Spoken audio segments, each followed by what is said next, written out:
500 years ago, Martin Luther nailed a list of 95 statements or theses or concerns that he had about the church on a door of the state church, the city church in Wittenberg, Germany.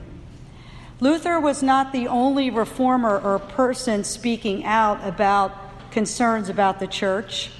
There had been others before him who challenged the power, the way the leaders of the church were running things.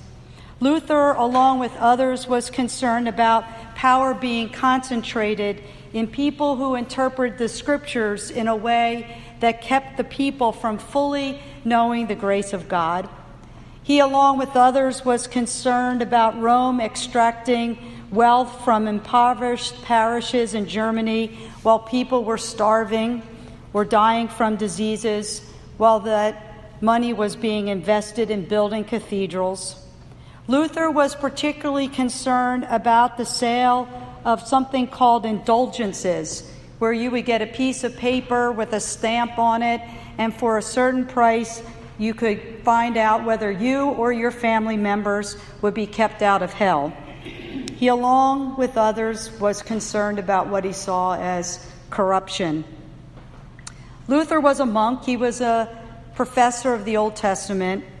And in reading the Bible one day, he had this major revelation. He was reading the book of Romans, where Paul writes that we are saved by grace and grace alone. And Luther pondered these words, grace and grace alone. You can't buy your way into heaven. You can't work your way into God's grace. God's grace is a gift to us through Jesus Christ.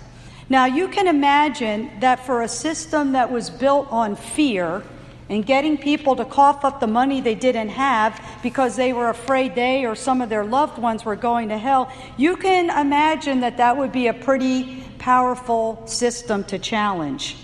But Luther and the other reformers did. They were seeking to reform the church. Never in their wildest imaginations would they have ever guessed of what has happened in the 500 years since. They were protesting what they saw as a discrepancy between what the church was saying and what Jesus shared through the scriptures. We've got Luther in Germany and John Calvin and Ulrich Zwingli, who we trace our heritage through, in Switzerland, all talking about how we can turn back to the scriptures, how we need to remember that it's God's grace and God's grace alone that saves us. They sought to reform the church and to bring the church back to the basics of God's grace that we know in Jesus Christ. It wasn't more complicated than that. So when the Pharisees confronted Jesus that day so long ago with their latest gotcha question, what is the greatest commandment of all? Jesus knew once again that he was being put in a trap because there were over 600 laws by that time. There was a whole system created to interpret those laws and to make sure that people followed those laws. And so when they asked Jesus to rank them, Jesus knew you could not rank those laws without getting into trouble. So what does Jesus do? He goes back to the Torah, to the scriptures. He goes back to the foundation of their faith, of the faith of the people of Israel, the Shema. You write these words on your minds and your hearts. Love the Lord your God with all your heart, mind, and strength. People of Israel, Jews to this day, write those words on the doorposts above their at their homes. They put it in a little box and a little scroll, and some will wear it around their foreheads. It's a reminder that above all else, love of God is what we're called to be about. And Jesus said, and love your neighbor as yourself. following all those complicated laws with the shalls and the shall nots diverts priority from the primary focus of our faith. Love God with everything you got, and love your neighbor with everything you got. That's the foundation of faith. You know, I think about this a lot. The church is really good at making things more complicated than they need to be. We know that. Our church makes decisions by not making decisions because we get ourselves so mixed up in the complications of, what about this? What about that? Did you think about this? Did you think about that? And next thing you know, it's 50 years later and we're still talking about the same thing.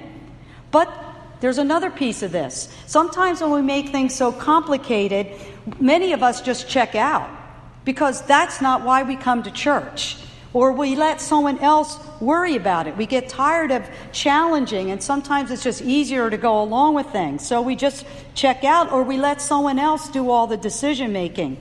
But Luther and Calvin and Zwingli and those other reformers said no. No. Every Christian has the responsibility to claim faith for him or herself.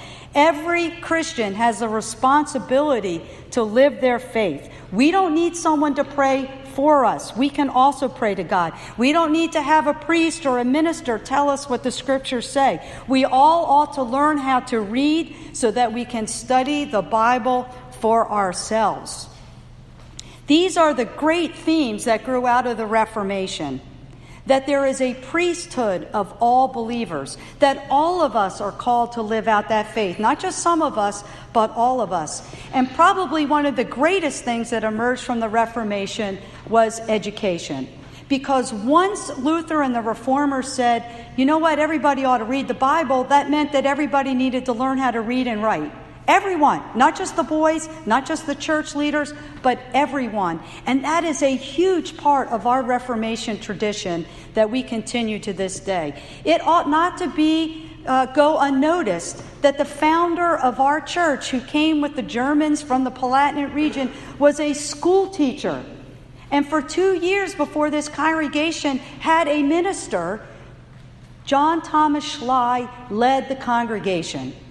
And he taught the children how to read and write so that they could read the Bible. It's not a secret that when our ancestors came over, that they brought very little with them, but they brought their family Bibles because that was at the center of what it meant to be people of faith. And if you go over to the parish house, Fred just showed me this book. This is awesome. In the earliest record book that we have, that Michael Schlatter gave to our pastor, it says what is required for church membership. What is required for church membership is that you know how to read the Bible and that you can study the Bible and explain the Bible for yourself. Now, Fred has some other interpretations of that. He thinks it should just be what the Heidelberg Catechism said, but I'm going to go with the first part, okay? That we needed to know how to read the Bible.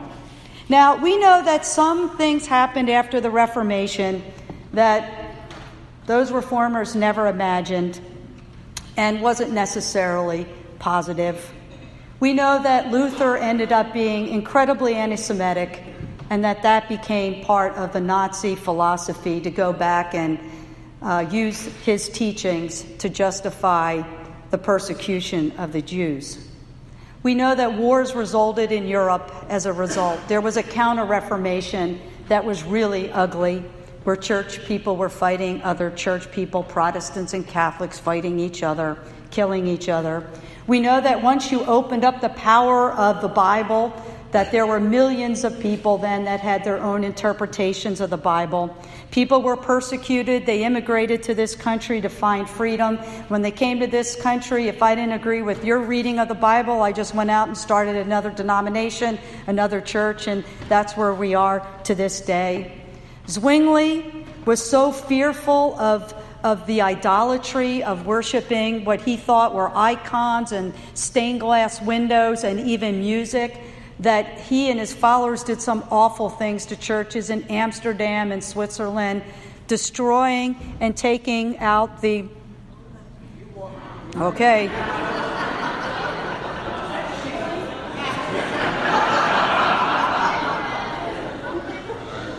They removed many of those pieces of art because they were fearful that the true nature of what it meant to be Christians had gotten so complicated with all this artwork that they had to go back to something more pure. In the beginning, Zwingli even thought that music could get in the way of our worship of God.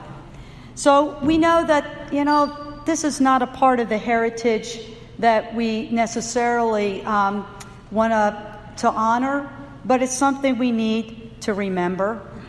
We need to remember that each one of us needs to claim the faith for our own, that each one of us needs to really struggle and wrestle with what it means to be a person of faith in this time and place. Each one of us needs to claim what it means to be a priest or a minister in the Church of Jesus Christ today, not just those of us who have gone through school and been ordained. So here we are some 500 years since that momentous day when Luther posted those statements. It's clear that he didn't expect a movement to start that would change the church and the world forever, but it did. And when our youth visited Wittenberg in 2013, our tour guide reminded us that Wittenberg was a university town, that one of the reasons why the Reformation ideas spread the way they did was because the students translated his comments, his concerns, into French and Spanish and German, so that people could read and hear what Luther had to say. Before that time, the Mass was in Latin, things were written in Latin, so that was a way to keep people away from knowing what the priests or the church was saying. The other thing is the printing press. It was like our social media today. It took off. All those ideas of Luther then and Calvin and Zwingli could be printed in these little pamphlets and books that were shared throughout Europe and beyond. But I always go back to those students. And I thought, I wonder why those students were interested in those 95 statements. And I wonder if it's because they too wanted a church that was more just, more open, and less filled with fear. Today, we are part of a reformed and reforming congregation. We are part of a reformed and reforming church. Reformation is not something to be feared, but something to be embraced. So I'm just imagining today what Luther would have thought about the commercialization of the enterprise related to this 500th anniversary of the Reformation. When you're in Germany, you can buy Luther cake, Luther beer, a lager and a pilsner, Luther liqueur. The best-selling play school figure of all times is the Luther figure that Kim has, that she showed the kids. And this one I just don't get. It's the Luther duck. And I asked the Germans, what is it about the Luther duck? And they said, we just like ducks. The world was not going to change through the sale of indulgences, and the world is not going to change because you ate Luther cake or because you played with your Luther ducky in the tub. Maybe you'll feel a little better after drinking a Luther beer or taking a shot of the Luther liqueur, but only for a moment, only for a short time. The bigger question for us today and every day is, where does the church need to stand today? When Luther stood before the powers that be and defended what he saw were abuses of the church, he said, "Here I stand, I can do no other." Where do we need to stand in the world today? Where do we need to stand and say, "I can do no other"? How does what we say align with what we do? Where is the radical grace of God in Jesus Christ embodied in our lives, and how is that expressed in the world today? Where do we need to stand so that love prevails everywhere? That's our work as Protestants. That's our work as Christians, as disciples of Christ. Reformed and always reforming. Thanks be to God. Amen.